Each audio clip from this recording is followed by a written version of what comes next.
Hello, my lovelies, and welcome. I am Elle Summer. I'm the founder of Live Purposefully Now, a website that I designed to inspire and motivate and hopefully encourage those who want to grow to find the way in life that is uniquely perfect for them. And today I'm going to be talking about one habit, just one habit, that can change your life forever. And it is the habit of making committed decisions, which are basically decisions that you make from which there's no turning back. Decision making isn't always easy, and making committed decisions can be even harder. And I just want to say before we go on that I was due to have this Facebook Live on Monday, which is my usual days. But sadly, the internet gods had different ideas, and my Wi-Fi was down for the best part of the day. And so here I am today trying to play catch up. I hope that doesn't mean that I've missed you, or if I have, then hopefully you can watch the replays. So today we're talking about making committed decisions and how that isn't the easiest thing in the world to do. Because let's face it, nobody ever teaches us how to make decisions, let alone committed ones. If you haven't read Napoleon Hill's Think and Grow Rich, do read it. It's awesome, and he's dedicated a huge chapter, maybe the longest chapter in the book, to decision making. That's how important it is. And you'd probably tell me that you make decisions all the time, and it's true. We're pretty good at making those little everyday decisions, but what about those committed, life-changing monster decisions? How good are you at those? I'm less good at those, I will have to say. So let me ask you a couple of questions. Do you go after everything you want in life? Yes? No? And the second question is, do you get it? I'm just going to check and see if we have anybody in the house. Yes, because as I say, Tuesday is not my day. But what can you do? Your internet's down, you're stuck. Let's see. Oh, yes, Jenny is here, Jenny White. Hey, Jenny, lovely to see you. Pat Baker, Lara Kosinsak, Jennifer Croney-Williams, hey to you. Samia Aftap, hi. Maud Razeli, I tell you, I need new glasses. Cheryl Fletcher-Greening, hello to you. Lovely to see you. And so I was just asking a question, and it was, do you go after everything you want in life? Really? Do you? And the second part of that question was, do you get it? Do you get everything you go after? Because truth be told, only a small percentage of folk are really living the way they want to live. Living where they want to, taking the holidays they want to, driving the car they want to, doing all the stuff that they really want to do. And most of us aren't. And most can give you a string of reasons why they're not. And many will say it's because they can't afford it. And yet here we are, we live in one of the richest countries in the world, and there's plenty of money around us. And once you learn how, if you turn making a committed decision into a habit, you won't have to worry about whether you can afford it or not. You'll find yourself able to do many things, experience many things that you never thought possible, without ever letting any reason why you can't stop you, especially the one about not enough money. And I am writing a book about this topic because I think it's so vitally important how we have this relationship with money that is the wrong way around. So hopefully the book will be released soon. We're in the editing stage, and I'll keep you updated. But for right now, we're talking about committed decisions. And what we're going to do is explore a part of our personality that we hardly ever operate from. The world has a habit of making room for those whose words and actions show they know where they're going. And the problem we have here is that indecision is a habit. And it begins at an early age. And most of our educational systems never teach or encourage the habit of definite, committed decisions. That's why we're so lousy at making them. And the reason they don't is because they don't know about the need to be looking at the non-physical side of ourselves. They don't know how to operate their life from that different part of our personality, from in to out. And making a definite, committed decision actually sends us into that inner realm of the unseen, and gets us to use faculties that most people don't even know they have. I love what Einstein said. He said that our intuitive mind is a sacred gift, and the rational mind, which is the conscious mind that we operate for our everyday life, is a faithful servant. And yet we have created a world that honors the servant and has forgotten the gift. That is so true. So we honor our outer senses of sight, hearing, taste, smell, and touch. And yes, we need them to help us correspond to and communicate with and manage our outer physical world. But we've forgotten, or for some, never even known, that the outside world is a manifestation of the inside world. This is where it all begins, my lovelies. And it's vital to remember this. This outside world is a manifestation of the inside world. And within you, dear hearts, you have something that's nothing short of a miracle. We're dealing with pure power, something that only we human beings have been given. It's our inner self of perception, of memory, of imagination, of will, and intuition. So let's take a look at the perception that we have of ourselves. What do you think about yourself? Remember Wayne Dyer, he said something really super cool. He said, when we change the way we look at something, the thing we look at changes. So when we change the way we look at ourselves, we begin to change. So why not begin to start to look at yourself as a being of power, of wisdom, and of strength? And it's the use of these inner faculties that you have that changes everything. And the world will not change unless and until your assumptions do. And the reason most of us don't make committed decisions is because we can't see how we're going to get there. That's what our rational mind does. But we're not talking about that. We're talking about our inner imaginative mind. And that need to see how we're going to get there just gets in our way. And it makes it doubly tough to change our lives. Think of it this way.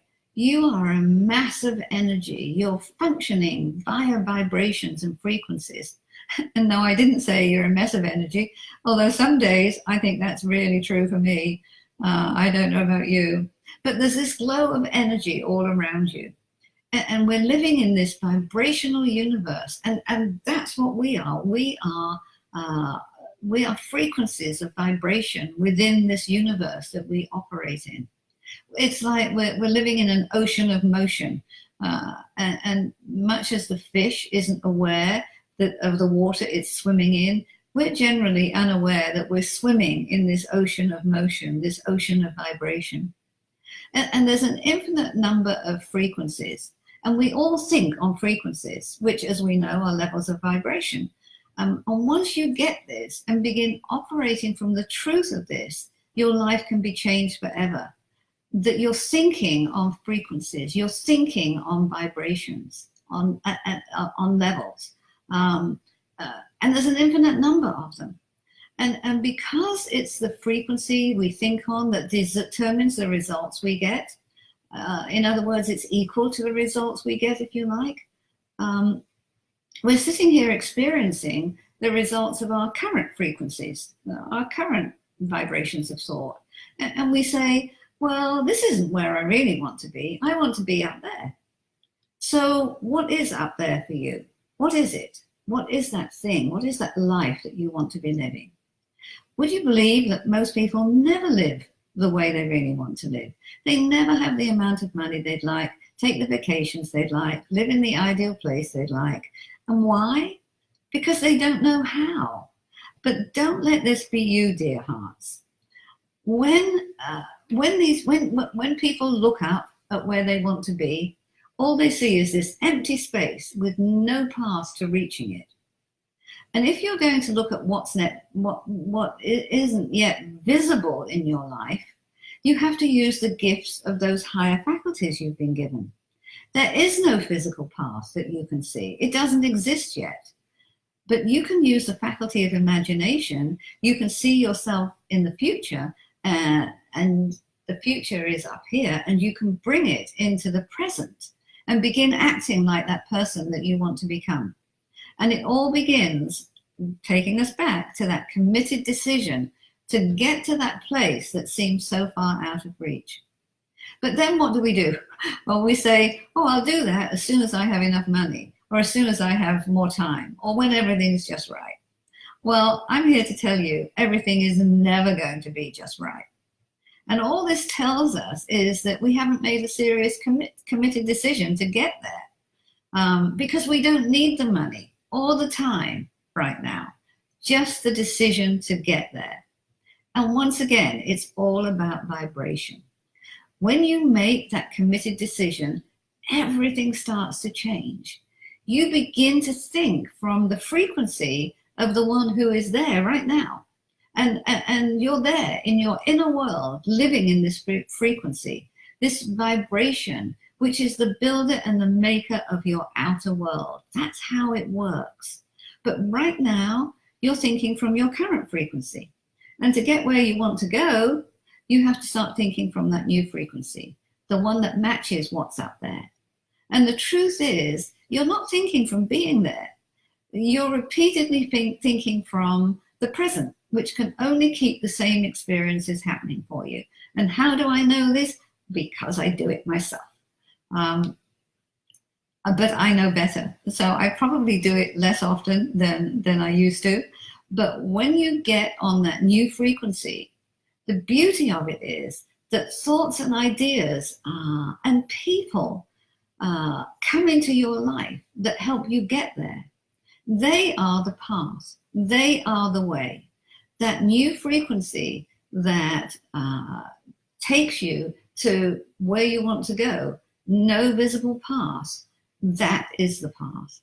And when you learn to focus on that one thing, this one thing here, your life, the life that you want, to the exclusion of everything else, that is when everything changes. Everything starts to happen. So how do you do that? Well, you make a committed decision to be there. And a committed decision means there's no turning back. It's your focus. You become one with it. There's a union that takes place between you, who you are now, and you, who you want to be, the life that you want to live. And you shut the past off. You think on this higher frequency, and you think and act like the person that you want to become. And if this seems ridiculous, and I know to some people it must, especially to people who are new to these concepts, think about what the Wright brothers did. That's exactly what they did. They lived in their imagination in being able to fly. That's what the inventor of the rockets that took us to the moon did. They didn't know how to do these things. There was no path for them until after they did them. But they trusted that image in their mind. And you have to do the same, my lovelies. You have to trust the image that you hold in your mind to reach your goal. And then believe that you can do it. And the moment your belief matches with the vibrational frequency of what you want, you become one with it. You merge with it. You're a match to it. And this is what activates the very state that you desire. And this state holds all the plans you need, all the circumstances, and all the ways that help you get there. Think and act like the one who already is or has what they want. This is the higher frequency you're reaching for. Remember, our thoughts are vibrations of energy. They are frequency. So if you're thinking thoughts about being the one, then you are in that higher level of frequency. And things start to happen. I'll tell you a quick story. Recently, one of my friends wanted a new car. He definitely made a committed decision to have that new car. And he said he didn't have the money to get it. But you know what he did? He ignored that fact. He ignored his current circumstances. And he just kept his focus on being the one driving his new car. He knew everything about it. He knew the model, he knew the color, he knew everything.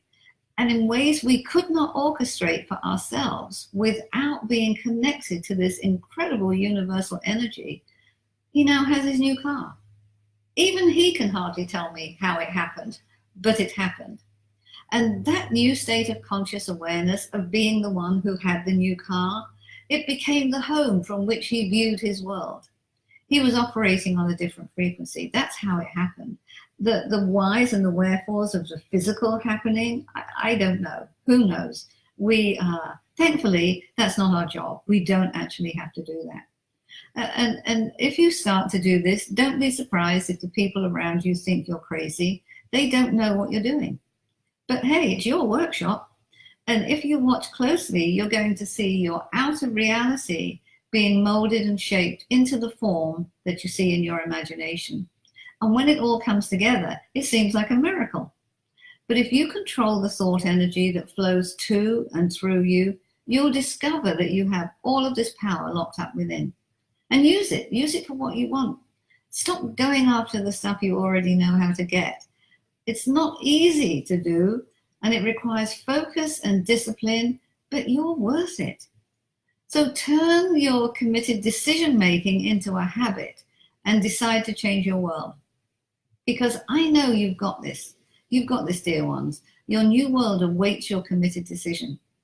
And that's it from me today. I'm sorry that I didn't show up yesterday, and I will, all things being equal, be here next Monday with another live. And I hope that you enjoyed this broadcast. I hope you enjoyed it enough to share it with your like-minded friends and family, perhaps. And until next time, may your life be filled with positivity and blessings. And I know that we don't have too many visitors here, but for people that I haven't said hello to, I am just going to pop over to the comments and say, hey. Michelle Phillips, welcome to you. Giulietta Manuel, hello. Karen Kinnakin, hello to you. Trisha McDonald, hello from Florida. Hey, hello from Florida. Great to see you, says Cheryl. I know, I've been in and out, haven't I, Cheryl, of late? I'm trying to do better. Debbie Wisecup, hey to you. Evelyn Bell, I'm not getting the audio. She smiles like there's good news. Yes, I'm always filled with good news. Sorry that you're not getting the audio, Evelyn. Tamara, I don't think I've said hello to you. Sandy Myers, hello and welcome. Cheryl Fletcher Greening, I can't afford to do lots of things. I do what I can within my means. And that's an inner job for you, Cheryl. The inner job is for you to begin using those faculties, those amazing, powerful faculties that only we humans have been given on this planet, and use it and begin to see yourself as the one who has more than enough money to do the things that they want to do. And watch life change. It's amazing. Mo said, I'd love to buy the book. Great. I will let you know when it's published, hopefully soon. Debbie, most of the time she goes after what she needs, but I don't always get them. I'm comfortable with not getting them. Everything in its correct time and order. There's a truth to that, Debbie. However, I will say that I tend to stick with it until I get what I want, unless, of course, I change my mind. And sometimes things take a while. I will tell you, when I healed myself from a precancerous condition, it took me 8 years, but I never gave up because there was no way that precancerous condition was turning into cancer in my body. And so some things that we have these blocks to, this resistance to, and I think I've spoken about that before, and it's about persisting until you have reached the level of vibration, which is clearly what I did, where my body no longer had those precancerous cells. So I would say stick with it. If it's something that you truly, truly want. Manpreet Singh, hello. Rusha, hello to you. And April Brown, hello, April. Hassan Mohammed, hey. Nisha George, hello. And Henry Vega, hey, Henry, how are you today? Shaheen, I think I said hello. Jeanette Willis, hello. And I think I have spoken to everybody. So I am going to love you and leave you. And as I say, may your life be filled with positivity and blessings and things that you'd like to receive this week. And I'll see you next week. Until then, namaste.